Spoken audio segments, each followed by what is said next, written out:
उत्तर प्रदेश के एक छोटे से गांव में रहता था एक गरीब किसान रामदास।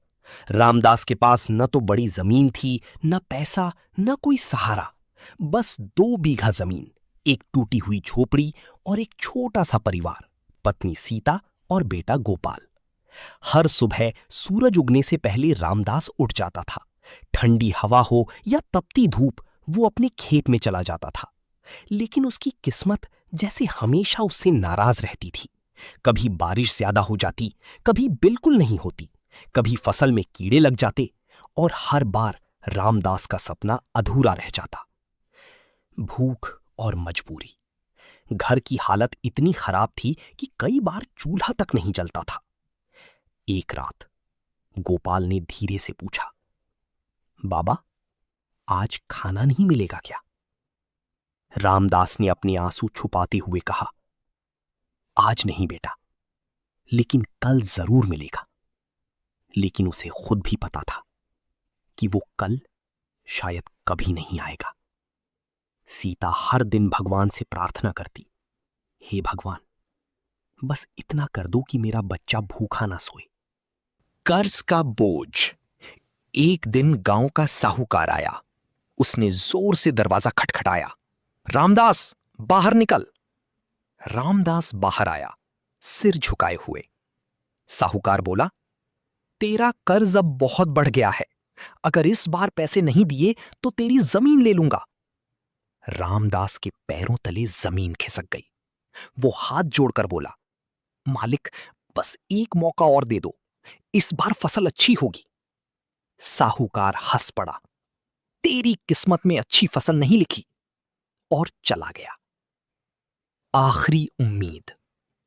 उस साल रामदास ने अपनी पूरी ताकत लगा दी। दिन रात मेहनत, पसीना, आंसू सब खेत में बहा दिए।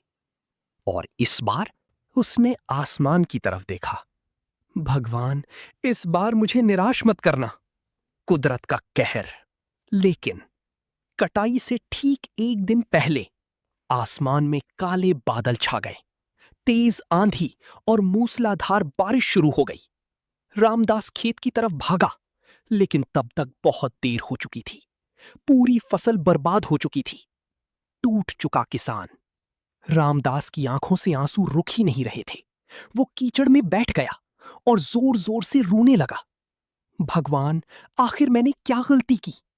उसके पास अब कुछ भी नहीं बचा था। न पैसा, न खाना, न उम्मीद। एक चमत्कार। अगले दिन रामदास चुपचाप खेत में बैठा था। तभी एक बुजुर्ग नई शुरुआत। रामदास ने बिना कुछ सोचे वो बीज बो दिए। इस बार उसने मेहनत के साथ साथ विश्वास भी रखा। दिन बीतते गए और धीरे धीरे खेत में फिर से हरियाली आने लगी। लेकिन इस बार कुछ अलग था। फसल पहले से भी ज्यादा अच्छी थी। किस्मत का बदलना। जब फसल कटी तो पूरे गांव में चर्चा होने लगी। रामदास की फसल सबसे बेहतरीन थी। उसे अच्छे दाम मिले, उसने अपना कर्ज चुकाया, नया घर बनाया और अपने बेटे को स्कूल भेजा। सच्चाई का एहसास।